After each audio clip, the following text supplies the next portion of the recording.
जलाओ महलों की इतनी बुलंदियों पे चिराग, जलाओ महलों की इतनी बुलंदियों पे चिराग कि किसी गरीब के घर में भी रोशनी पहुंचे। तो यहाँ पर जो कांग्रेस ने काम किया है, उनका सीना होना और उसके साथ आप क्या कर रहे हो, आप गलत सर्जिकल स्ट्राइक कर रहे हो, ये क्या आपका 56 इंच का एविडेंस है?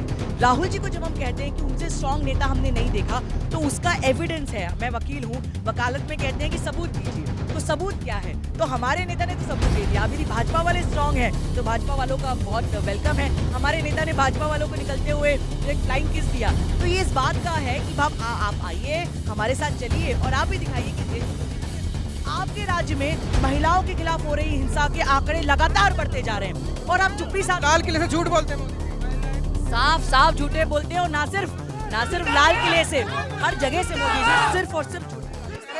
मैम क्या कहेंगे, कैसी यात्रा चल रही, कैसा लोगों का सहयोग मिल रहा है? देखिए, राजस्थान में जब हम आए तो राजस्थान जो है वो किलों से भरा हुआ है, बहुत सारे किले हैं यहाँ पर। तो दो पंक्तियाँ मेरे जहन में आती है कि जलाओ महलों की इतनी बुलंदियों पे चिराग, जलाओ महलों की इतनी बुलंदियों पे चिराग कि किसी गरीब के घर में भी रोशनी पहुंचे। तो यहाँ पर जो कांग्रेस ने काम किया है, अशोक गहलोत जी ने, सचिन पायलट जी ने, तो वो लोगों की प्यार जो हमें मिला है। हम जब दौसा से चले तो मतलब अभी तक पूरी यात्रा में इतनी लोग सड़कों पे जिस प्रकार से उमड़े थे, जहाँ नजर जा रही थी सारे छतों पे पूरे के पूरे परिवार, जिस प्रकार से लोगों ने हमें राजस्थान में प्यार दिया, वो कहीं ना कहीं ये बात दिखाता है कि राजस्थान की सरकार ने जो काम किया है वो सिर्फ किलों का ही ध्यान नहीं रखा है, लेकिन वो गरीबों का भी ध्यान रखा है। तो कुछ स्कीम्स के बारे में हमें लोगों ने बताया, तो लोग आके हमें बता रहे हैं कि किस प्रकार से वो कांग्रेस के काम से बहुत ज्यादा खुश हैं। तो बहुत ज्यादा अच्छा रिस्पॉन्स राजस्थान। लेकिन भारतीय जनता पार्टी ये कह रही है इनको जो है इसके साथ साथ भारत जोड़ो यात्रा जो चल रहा है, इसके साथ साथ जो है वोट जोड़ो यात्रा भी करनी चाहिए, जिस तरीके आपके रिजल्ट आए उसी को देखते हुए। देखिए, बीजेपी की क्या है, कोई आइडियोलॉजी नहीं है। बीजेपी को ये है कि उन्हें सिर्फ सत्ता में आना है। वो 50, 60, 70 साल से प्रयासरत है। उन्हें इस बात से कोई फर्क नहीं पड़ता कि समाज का ताना बाना टूटे या जुड़े। यदि उनको वोट मिलेंगे तो वो भाई भाई को लड़वा देंगे, वो हिंदू मुस्लिम को लड़वा देंगे, वो सब तरह के दंगे फसाद कर सकते हैं, क्योंकि उनका जो सोच है वो हमेशा से एक तो अंदर से कमजोर है, स्ट्रांग नहीं है, कमजोर हैं, डरते हैं और डराने की कोशिश करते हैं। लेकिन कांग्रेस जो है ना, देखिए, चुनाव जीतना हारना ये तो हर राजनीतिक पार्टी को करना पड़ता है, लेकिन कांग्रेस अकेली इस देश की एक ऐसी पार्टी है कि जो इस देश की समाज के बारे में चिंता करती है, देश की विचारधारा के बारे में चिंता करती है, और केवल चुनाव ही हमारा लक्ष्य नहीं है। तो वोट जुड़ना है, जोड़ना है, ये लोग तय करेंगे, ठीक है। लेकिन इस देश में ये जो नफरत के बीज भाजपा चुनाव को मद्देनजर रखते हुए बोती जा रही है, ये हम नहीं होने देंगे, इस संकल्प के साथ। आपके नेता को वो कमजोर बोलते हैं राहुल गांधी जी को? तो देखिए, वो तो जमीन पे लोग देख रहे हैं। मोदी जी मेरी हिम्मत हो, हम तो कहते हैं कि बीजेपी की कुछ नेता आके जरा एक आध दिन चले तो हमारे नेता के साथ पता चल जाएगा कि कौन चल सकता कमजोर है, कौन कितना। तो आए, आके चल के दिखाएं। नहीं चल सकते। वो तो कहते हैं मोदी जी का 56 इंच का सीना है। देखिए, 56 इंच का सीना होना और उसके साथ आप क्या कर रहे हो, आप गलत सर्जिकल स्ट्राइक कर रहे हो, ये क्या आपका 56 इंच का एविडेंस है? राहुल जी को जब हम कहते हैं कि उनसे स्ट्रांग नेता हमने नहीं देखा, तो उसका एविडेंस है। मैं वकील हूँ, वकालत में कहते हैं कि सबूत दीजिए, तो सबूत क्या है? तो हमारे नेता ने तो सबूत दे दिया। मेरी भाजपा वाले स्ट्रांग हैं, तो भाजपा वालों का बहुत वेलकम है। हमारे नेता ने भाजपा वालों को निकलते हुए जो एक फ्लाइंग किस दिया। तो ये इस बात का है कि आप आइए, हमारे साथ चलिए और आप भी दिखाइए कि इस देश को जोड़ने के लिए 18 घंटे मोदी जी काम करते हैं देश के लिए, विकास के लिए। 18 घंटे यदि मोदी जी काम करते हैं तो इस देश में इतनी बेरोजगारी क्यों है? जो मोदी जी ने वायदे करे थे कि सबके अकाउंट में पैसे आएंगे, वो क्यों नहीं आए? इतनी महंगाई, देखिए, महंगाई हर जमाने में होती है, लेकिन जो मोदी सरकार की इकोनॉमिक पॉलिसीज है उसके कारण जिस प्रकार का इन्फ्लेशन नहीं, प्राइस राइज जो हुआ है, यदि मोदी जी इतना काम करते हैं तो फिर इतने इनइफेक्टिव कैसे हैं, ये बात हमारे समझ में नहीं आती। लेकिन आपके इतने बड़े आपके नेता जमीन से जुड़े हुए आप चल रहे हैं सड़कों पे, लेकिन वहीं जो है बार बार उनको पप्पू बोला जाता है। नहीं, उनको बीजेपी वालों को जो बोलना है वो बोले, हमको बीजेपी वालों की कोई चिंता नहीं होती। हमें बीजेपी वालों की सोच समझ में आ गई है, कट्टरवादी सोच, इस देश में दंगाई फैलाने वाली सोच, इस सोच के हम सख्त खिलाफ हैं। अब आप वो कुछ भी बोले, उन्होंने इतने करोड़ों पैसे खर्च कर दिए मीडिया को कैप्चर करने में, प्रोपेगेंडा करने में, लेकिन सत्य जो है ना, वो हम कहते हैं कि वो कुछ समय के लिए छुप सकता है, वो हट नहीं सकता। तो ये जो बादल थे जो बीजेपी ने मीडिया के माध्यम से हमारे नेता की छवि के ऊपर खड़े कर रखे थे, वो बादल मेरे ख्याल से इस यात्रा से बिल्कुल छट गए, और अब लोग रास्ते पे चलते हुए राहुल जी को देख पा रहे हैं कि भाई क्या चल रहा है? अच्छा, हमसे ये सवाल पूछा जा रहा है कि भाई वो तो जैकेट भी नहीं पहन रहे, आप लोग तो जैकेट पहन के घूम रहे हैं, तो ऐसा क्या मैजिक है? तो हम कहते हैं कि आप एक दिन आइए और राहुल जी के साथ चलिए, तब आपको पता चलेगा कि मीडिया के परे राहुल जी क्या हैं। नहीं, जिस तरीके से उनको पप्पू बोला गया, आपने कटाक्ष करते हुए उनका जवाब देते हुए आपने खुद कहा था कि हाँ वो पप्पू हैं, लेकिन आपने कुछ चीज़ों की हमने ये कहा था कि हम भी पप्पू हैं। यदि पप्पू का मतलब ये कि जो 103 दिन कन्याकुमारी से राजस्थान बिना रुके, बिना मौसम की परवाह करे, बिना कोई चिंता करे, यदि 3 दिन तक चलने के बाद कोई व्यक्ति आ सकता है और उसको आप यदि पप्पू कहते हैं तो हम सब पप्पू हैं, ये मेरा कहना था और ये मेरा आज भी कहना है। तो कहीं ना कहीं जिस तरीके से बातें की जा रही है, कहीं ना कहीं बीजेपी डर गई है क्या?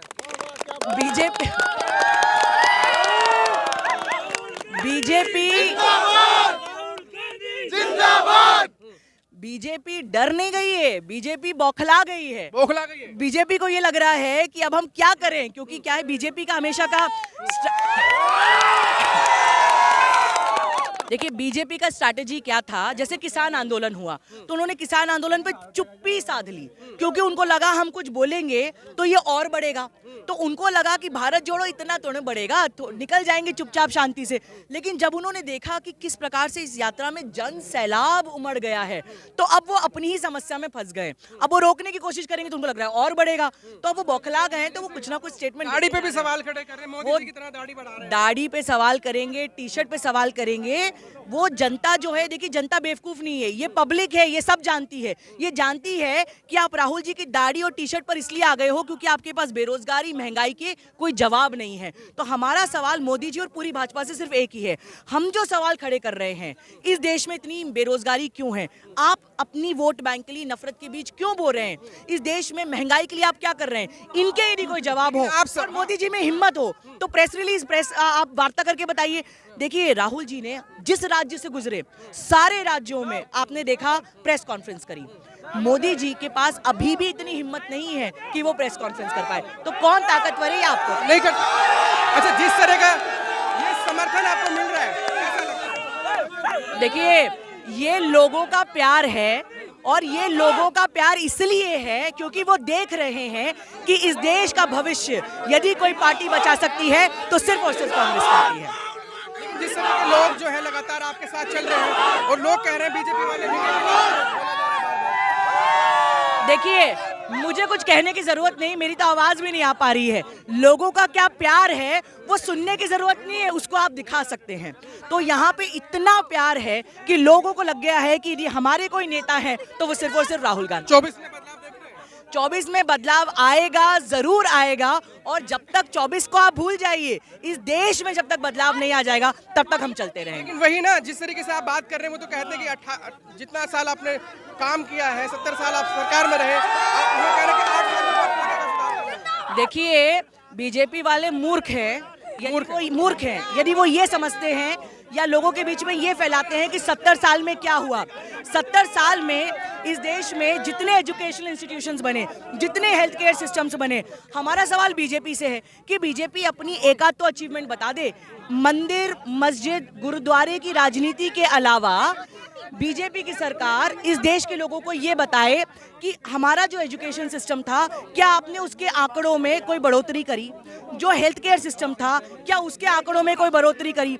आपके राज्य में महिलाओं के खिलाफ हो रही हिंसा के आंकड़े लगातार बढ़ते जा रहे हैं और आप चुप्पी साथ लाल किले से झूठ बोलते हैं मोदी जी, साफ झूठे बोलते हैं। और ना सिर्फ लाल किले से, हर जगह से मोदी जी सिर्फ और सिर्फ झूठ बोलते हैं। अरे गैस सिलेंडर फ्री दे दिया हमने लोगों को। गैस सिलेंडर, अच्छा एक मिनट, गैस सिलेंडर तो आपने फ्री दे दिया, लेकिन उसमें गैस भरवाने का काम आपने लोगों पे छोड़ दिया। तो एक काम यदि आप करते हैं, उसी काम को पूरा ढंग से कर लेते, मोदी जी वो भी नहीं कर पाए। चलिए शुक्रिया। मैं आंगनवाड़ी आशा वर्कर हूँ, मेरा मानदेय 3500 रुपए है मात्र, मेरा 18,000 मानदेय किया जाए, अन्यथा हम आंदोलन करेंगे। हम 52,000 आशा सहयोगिनी है और हमारा परिवार, हम 10 लाख वोट हैं। यदि हमारा मानदेय 18,000 नहीं किया तो हम पार्टी को गिरा देंगे, नोट में वोट देंगे। इसको देंगे? हाँ बिल्कुल। सचिन पायलट को मुख्यमंत्री बने जाए, अशोक गहलोत को